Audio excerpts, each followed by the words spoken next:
Hello students last lecture में हमने potential energy of electric dipole in electric field describe किया था और वो चैप्टर का लास्ट टॉपिक था। स्टूडेंट्स आज जो है हम जो स्टार्ट करेंगे संधारित्र तथा परावैद्युत यानी कैपेसिटर एंड डाइलेक्ट्रिक। एनसीईआरटी के अगर बेस पे चला जाए तो सेम चैप्टर चल रहा है, लेकिन अगर साइड बुक में देखेंगे तो ये एक नया चैप्टर है ना। यानी चैप्टर एनसीईआरटी के हिसाब से वही चल रहा है जो हम पढ़ रहे हैं, लेकिन सेक्शन अलग हो गया है on the basis of reference book संधारित्र तथा परावैद्युत। स्टूडेंट अब इसमें हम पढ़ेंगे वैद्युत धारिता। पहला जो हमारा टॉपिक है वैद्युत धारिता, वैद्युत धारिता के बारे में पढ़ेंगे। वैद्युत धारिता है ना। वैद्युत धारिता को पढ़ने से पहले स्टूडेंट एक चीज और मैं क्लियर करना चाहता हूं, चालक और अचालक, चालक की बात कर लें और अचालक की बात कर लें, है ना। चालक क्या होगा और अचालक क्या होगा। चालक की बात करें अगर हम तो देखिए सिंपली आप जानते होंगे कि चालक पदार्थ वे पदार्थ होते हैं जिनसे वैद्युत धारा का प्रवाह सुगमता से होता है। बिल्कुल सही पढ़ा स्टूडेंट आपने। यानी अगर बाह्य वैद्युत क्षेत्र लगाया जाता है तो वे पदार्थ जिनमें बाह्य वैद्युत क्षेत्र लगाने पर उनमें अधिक क्या होते हैं, इलेक्ट्रॉन प्रवाहित हो जाते हैं, अधिक आवेश प्रवाहित होने लगते हैं, तो जिसके कारण उनमें वैद्युत धारा का प्रवाह अधिक सुगमता से होता है, चालक पदार्थ कहते हैं। ठीक है ना। तो हम सिंपली लिख दे रहे हैं यहाँ पे वे पदार्थ जिनसे वैद्युत धारा का प्रवाह सुगमता से होता है, प्रवाह आसानी यानी सुगमता से होता है, क्या कहलाते हैं, चालक कहलाते हैं, चालक पदार्थ कहलाते हैं। ये हो गया स्टूडेंट।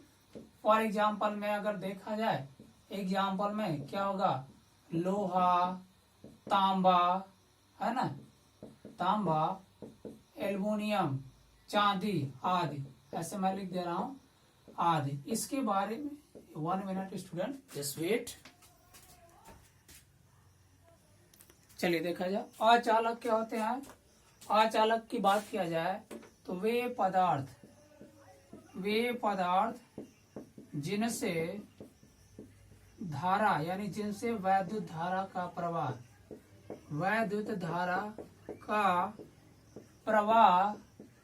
नहीं होता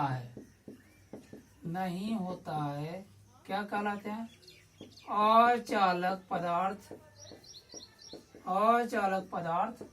कहलाते हैं, है ना, अचालक पदार्थ कहलाते हैं। ठीक, जैसे में आप लिख सकते हैं प्लास्टिक हो गया, रबर हो गया, इसी तरीके से सूखी लकड़ी हो गई, सूखी लकड़ी आदि, है ना। ये सब क्या है, अचालक पदार्थ। साधारण सी भाषा में आप जानिए, वे पदार्थ जिनसे वैद्युत धारा का प्रवाह होगा चालक कहलाएंगे, जिनसे नहीं होगा वे अचालक कहलाएंगे। इसके बारे में जब वैद्युत धारा वाला चैप्टर पढ़ाएंगे बहुत अच्छे से डिस्क्रिप्शन वहां देंगे। फिलहाल यहाँ पे एक चीज और मैं मेंशन कर दे रहा हूँ, चांदी जो होती है विद्युत की सबसे अच्छी सुचालक मानी जाती है। ठीक, अब चलिए हम अपने टॉपिक पे यहाँ पे आते हैं। क्या, वैद्युत धारिता। स्टूडेंट अगर कहीं भी वैद्युत शब्द आ रहा है तो इसका मतलब आप आवेश जरूर लाएंगे वहां पे, आवेश, है ना। वैद्युत मतलब आवेश हो जाएगा। और धारिता का अगर शाब्दिक अर्थ निकाले स्टूडेंट तो क्या होगा, धारण करने की क्षमता। ठीक है ना। क्या बताया हमने, वैद्युत शब्द का तात्पर्य हमने कहा कि आवेश होता है ना, और धारिता का मतलब जो होता है धारण करने की क्षमता। इसके बाद देखिए, अगर दोनों शब्द का एक साथ शाब्दिक अर्थ निकाला जाए तो क्या होगा, आवेश धारण करने की क्षमता, ठीक है ना।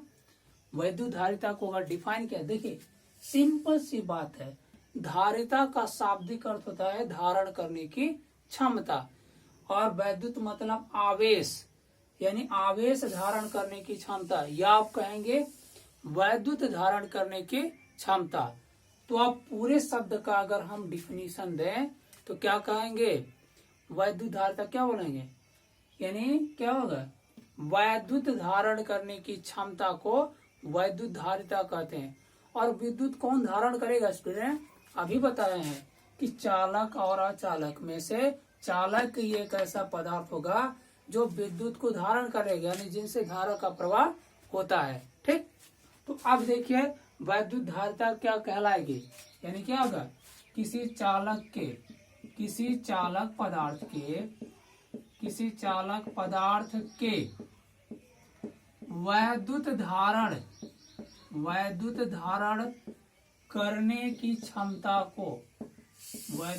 करने की क्षमता को उसकी क्या कहते हैं, वैद्युत धारिता कहते हैं, वैद्युत धारिता कहते हैं।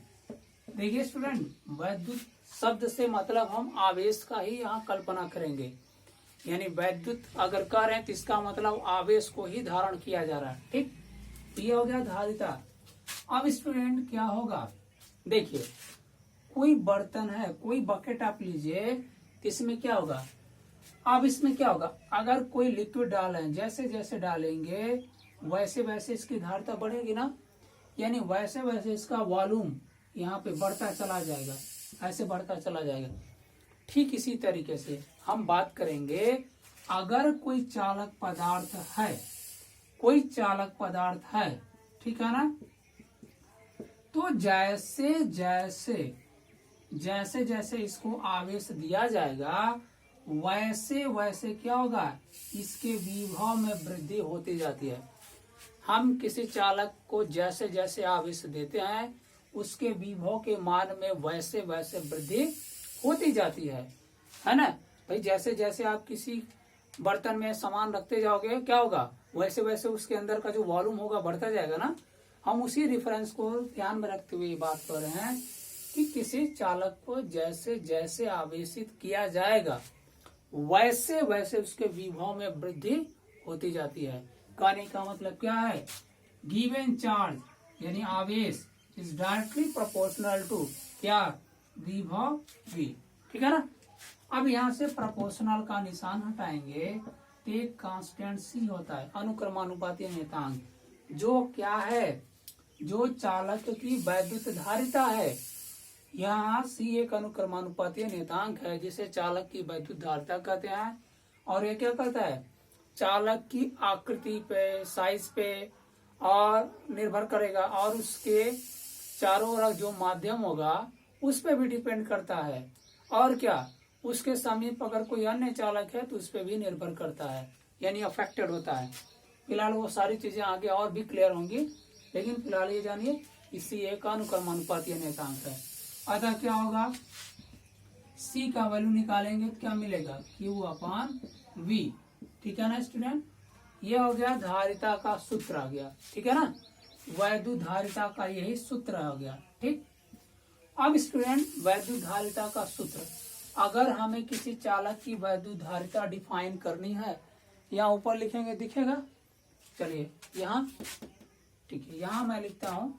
अब देखिए अगर डिफिनीशन हमको देना है थोड़ा सा और सिस्टमेटिक, इस सूत्र के हिसाब से अगर डिफाइन करना है तो देखिए हम कैसे डिफाइन करेंगे। इस सूत्र के अकॉर्डिंग अगर डिफिनीशन दिया जाए तो क्या डिफाइन हम कर सकते हैं, किसी चालक की वैद्युत धारिता को कैसे बता सकते हैं, किसी चालक की वैद्युत धारिता को हम कैसे डिफाइन कर सकते हैं। दूसरा डिफिनीशन यहाँ पे हम ले सकते हैं क्या, वैद्युत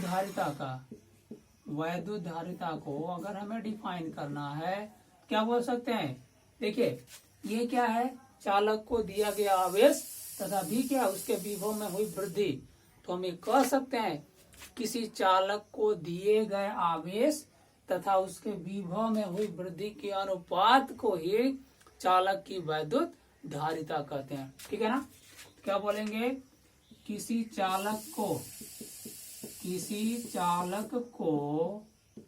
दिए गए आवेश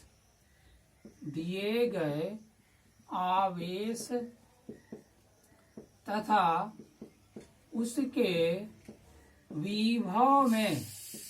उसके विभव में हुई वृद्धि के अनुपात को क्या कहते हैं? अनुपात को चालक की वैद्युत धारिता कहते हैं। चालक की वैद्युत धारिता कहते हैं, है ना स्टूडेंट? ये हो गया। ठीक। अब यदि चालक को क्यू आवेश दिया जाए, यदि चालक को दिया गया आवेश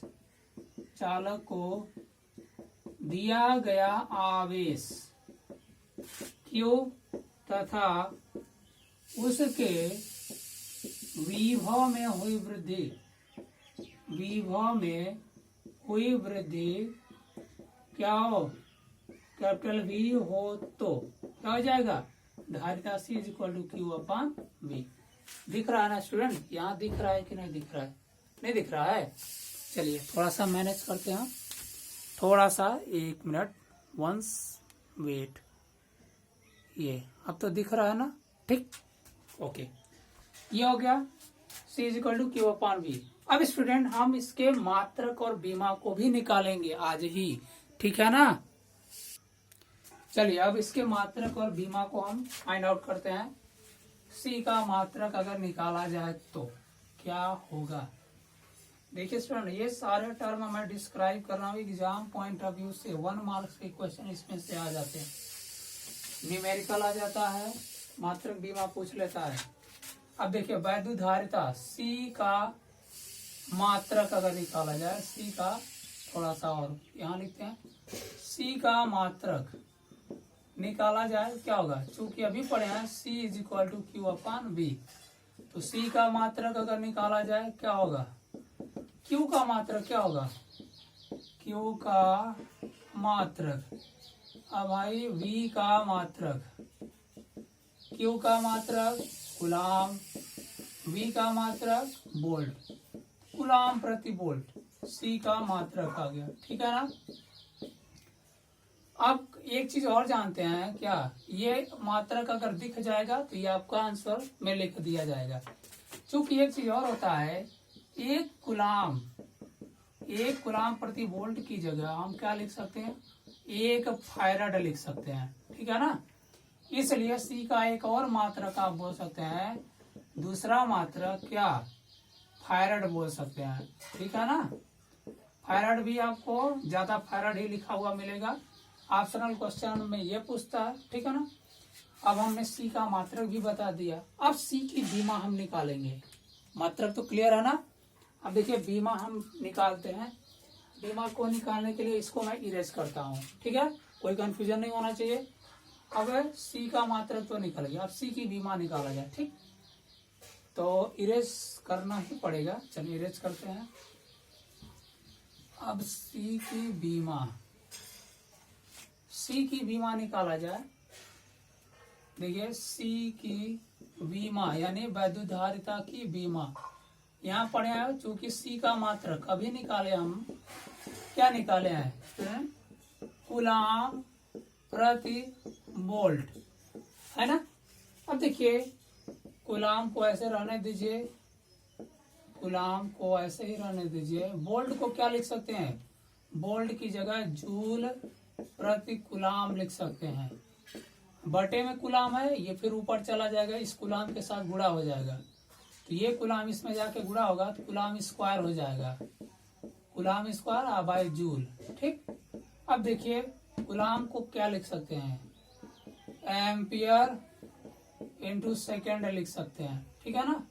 एम्पियर इंटू सेकेंड। जूल की जगह किग्रा मीटर स्क्वायर और सेकंड पे -2 लिख सकते हैं। ऊपर वाले का स्क्वायर करो, एम्पियर स्क्वायर, सेकंड का स्क्वायर, यहाँ हो गया किग्रा मीटर स्क्वायर और सेकंड पे -2 हो गया ना। चलिए देखा जाए, जितने भी टर्म नीचे हो सबको ऊपर ले जाओ। क्या हो गया, किग्रा पे -1, देखिए मीटर और कहीं नहीं है, ऊपर जाएगा। मीटर पे -2, सेकंड पे 2 ऑलरेडी है, नीचे -2 है तो ऊपर जाएगा तो 2 पावर और ऐड हो जाएगा। सेकंड पे 4 और एम्पियर यहाँ ऐसे है तो लिख लीजिए एम्पियर स्क्वायर। अब स्टूडेंट ये क्या आ गया, फंडामेंटल यूनिट यानी मूल मात्रकों के पदों में आ गया ये। अब इसी को देखते हुए हम लिख सकते हैं सी की विमा।